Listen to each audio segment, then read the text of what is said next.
नमस्कार, मेरा नाम है रवि। आपका स्वागत करता हूं अर्थवर्धन चैनल में।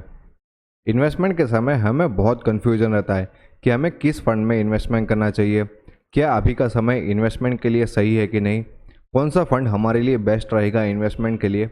ऐसे बहुत सारे कन्फ्यूजन हमारे दिमाग में चलते रहते हैं।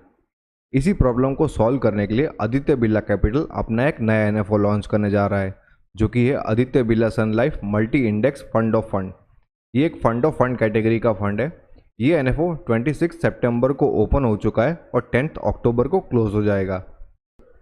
आपके और मेरे जैसे इन्वेस्टर्स की इन्वेस्टमेंट के समय पर कुछ बेसिक रिक्वायरमेंट्स होती है, जैसे कि अगर हम किसी भी प्रोडक्ट या फिर फंड में इन्वेस्टमेंट करते हैं तो हमें कुछ रीजनेबल रिटर्न मिलने चाहिए। हम जो भी फंड में या फिर प्रोडक्ट में इन्वेस्टमेंट करते हैं उसका रिटर्न कंसिस्टेंट होना चाहिए। वोलेटाइल मार्केट में भी हमारा प्रोडक्ट रिस्क मैनेजमेंट अच्छे से करता होना चाहिए। अगर हम किसी भी प्रोडक्ट में इन्वेस्टमेंट करते हैं तो वो प्रोडक्ट इन्वेस्टमेंट के लिए बहुत ही कन्वीनियंस होना चाहिए, और अगर हमने किसी भी प्रोडक्ट में इन्वेस्टमेंट किया है तो वो प्रोडक्ट टैक्स एफिशिएंट भी होना चाहिए। अब हम जब इन्वेस्टमेंट करने जाते हैं तब हमारे दिमाग में बहुत सारे क्वेश्चंस होते हैं, जैसे कि हमें कहाँ पर इन्वेस्टमेंट करना चाहिए, कितनी क्वांटिटी में हमने इन्वेस्टमेंट करना चाहिए, कौन सी बेस्ट स्कीम है हमारे लिए इन्वेस्टमेंट के लिए, क्या अभी का समय इन्वेस्टमेंट के लिए सही है कि नहीं, और हम जहाँ पर इन्वेस्टमेंट करने वाले हैं वो फंड या फिर प्रोडक्ट टैक्स एफिशिएंट है कि नहीं। ये सारे अलग अलग बहुत सारे क्वेश्चंस हमारे दिमाग में चलते रहते हैं। इन्हीं सारे क्वेश्चंस को सॉल्व करने के लिए आदित्य बिरला कैपिटल अपना एक नया एनएफओ लॉन्च करने जा रहा है। ये फंड है Aditya Birla Sun Life multi index fund of fund. इन सारे प्रॉब्लम्स को सॉल्व करने के लिए Aditya Birla capital domestic equity में इन्वेस्टमेंट करेगा, इंटरनेशनल इक्विटी में इन्वेस्टमेंट करेगा, डेट पोर्शन में भी इन्वेस्टमेंट करेगा, और साथ में कमोडिटी जैसे कि गोल्ड और सिल्वर में भी इन्वेस्टमेंट करेगा। इन सारे इन्वेस्टमेंट का एसेट एलोकेशन कितना रहने वाला है वो मैं आगे आपको बताने वाला हूँ। अब जैसे कि डोमेस्टिक इक्विटी में इन्वेस्टमेंट होगा तो यहाँ पर कुछ market cap based investment product रहेंगे, जैसे कि Nifty 50, Sensex, Nifty next 50, Nifty mid cap, Nifty small cap और S&P BSE 500।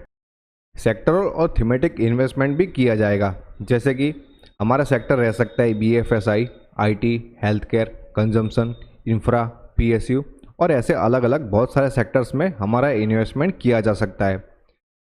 Factor based investment जैसे कि हाई अल्फा, लो वोलेटिलिटी मोमेंटम जैसे index, quality index, value index और डिविडेंड देने वाले फंड्स में इन्वेस्टमेंट किया जा सकता है। इंटरनेशनल एक्सपोजर में यहाँ पर नेस्डेक में इन्वेस्टमेंट किया जा सकता है, S&P 500 में इन्वेस्टमेंट किया जा सकता है, डेवलप्ड मार्केट में इन्वेस्टमेंट किया जा सकता है, और इमर्जिंग मार्केट्स में भी इन्वेस्टमेंट किया जा सकता है। डेट पोर्शन में यहाँ पर लिक्विड और टारगेट मैच्योरिटी जैसे इंडेक्स फंड और डेट फंड्स में इन्वेस्टमेंट किया जा सकता है। कमोडिटी सेक्टर में गोल्ड और सिल्वर के ETFs में इन्वेस्टमेंट किया जा सकता है। ये सारा इन्वेस्टमेंट का यूनिवर्स रहेगा इस फंड सिलेक्शन के लिए।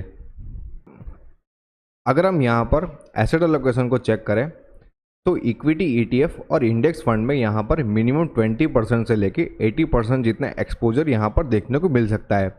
ओवरसीज इक्विटी ETFs में यहाँ पर मिनिमम 0% से लेके 20% जितना यहाँ पर एक्सपोजर देखने को मिल सकता है। डेट ETFs में और इंडेक्स फंड में मिनिमम 10% से लेके 60% जितना एक्सपोजर यहाँ पर देखने को मिल सकता है। कमोडिटी जैसे कि गोल्ड और सिल्वर ETFs में यहाँ पर मिनिमम 0% से लेके मैक्सिमम 20% जितना एक्सपोजर यहाँ पर हमें इस फंड में देखने को मिल सकता है।